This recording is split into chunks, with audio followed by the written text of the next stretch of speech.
A rematch of Marshall and WVU on the pitch Sunday for the Southern Conference Soccer Championship. Both teams, WVU and Marshall, have advanced to the championship round. Marshall coach Chris Grassie joins us on Metro News Talkline. Coach, good morning. How are you?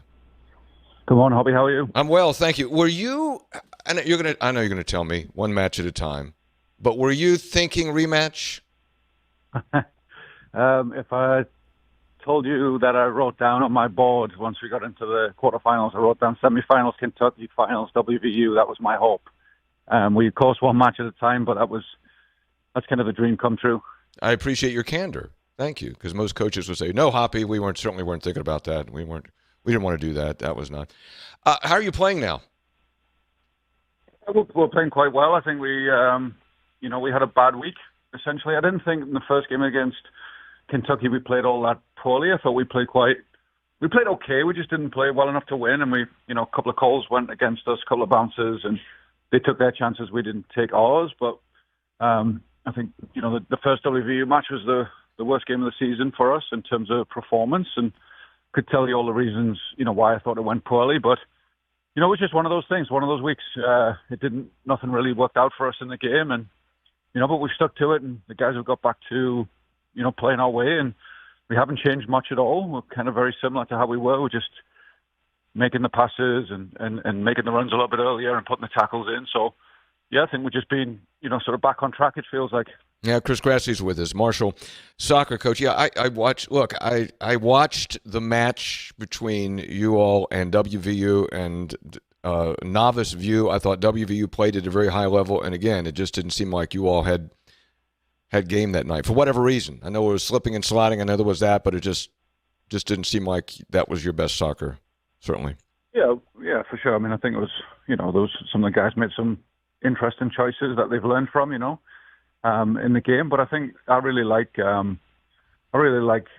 sort of coaching, because it gives you a chance to always improve, right, and to take your mistakes and try and turn them into improvements and try and turn them into strengths.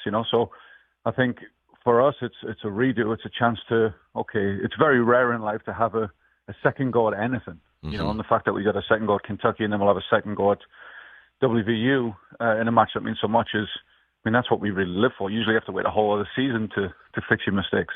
How much of a difference do you think it will make, if any, that you got them on your home pitch there in Huntington?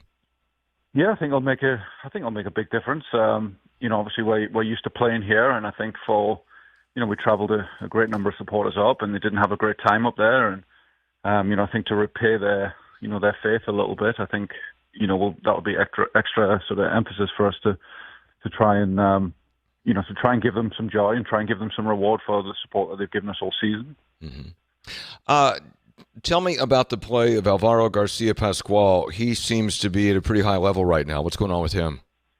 Yeah, he missed a lot of the season. He had some personal issues back home that he had to go take care of, and we supported him through those, and he had to come back and get fit. And I think in the first game he wasn't really fit, match fit, as you would say, to come on and play. But he's just a beast. He's big, he's strong, he can run, he can tackle. He plays good football, simple with his feet. He's very, very effective, and I think having him back to full strength now has been fantastic. Marshall coach Chris Grassie is with us. I didn't get a chance to talk to you after the WVU match. I thought I'd leave you alone. I thought you might be in a bad mood, so I left you alone. But what did that mean? I mean, this year has been fantastic. We have not had a year like this in soccer. Of course, you all have a national championship, but in terms of both of these teams playing at this very high level, we haven't had a year like that.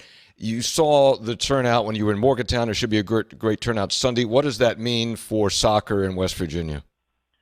Well, I think, obviously first and foremost, me and Dan are very close. And I think to kind of have the best, pound for pound, we have the best soccer in the country at Division I, right? We have two teams and we're both in the top 10 and we're both performing at very high levels and have done for the last 3-4 years. So I think that means a lot. And I think just the buzz in the community, with this in the whole soccer community is fantastic. I think it's getting more kids to come out. You see so many kids at both venues wearing the jerseys, screaming, yelling. It's fantastic for the next generation, and that's what we need. We don't have a great population in the state in terms of numbers, and so that means that affects the sports participation, and so that affects your player pools. And I think anything we can do to sort of big soccer up and to have, soccer become like a primary sport for a lot of these kids, which it looks like it's becoming, it gives us a greater player pool for the future. And, I know both me and Dan really like to recruit guys from West Virginia if we can, because we feel like they have that, they have that extra passion and sort of love for the universities. Mm-hmm. And I think it kind of adds to that player pool, adds to that buzz, and hopefully will make us better, 10, 15 years from now when these kids are getting ready to graduate. Yeah, that seems like what, look, right now you're recruiting internationally, which is understandable, but if you could get more from West Virginia or more from the region, it would be what, better, easier, or just different? Yeah, for sure. We do try to look at our region first, so we obviously have Ryan Holmes on our team, who played a lot for us last year and has been coming off the bench for us this year. And, we had Colin Mosiunas from West Virginia when we won the championship. And it's kind of our primary. We look in region, and then, we have to go outside of the region to find talent.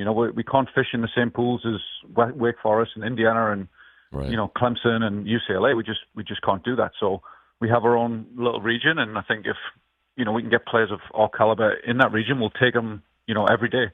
And then we've got to go further afield to find the rest of the guys. Chris, have you talked to Stratford lately? Not yet, but we generally get together the night before the game, and hopefully we keep that tradition going. All right. Well, listen, should be a great rematch Sunday at the pitch at Marshall. It's going to be WVU and Marshall for the Southern Conference Championship, and that gets you an automatic bid. Both are going to go, but that will get you the automatic bid. Is that right? Yeah, I think. I think we'll both be seeded at this point, and I think hopefully we've got a top 4 seed, locked up, so we'll be at home all the way through till the final. So this game really doesn't have national ramifications, I don't think. I think it's just for the Sun Belt Championship and the rematch and state pride and all of the rest. Yeah. Marshall coach, soccer coach Chris Grassie. Coach, thanks for coming on. Appreciate your time. Good luck on Sunday. Should be a great environment for that rematch. Thank you very much.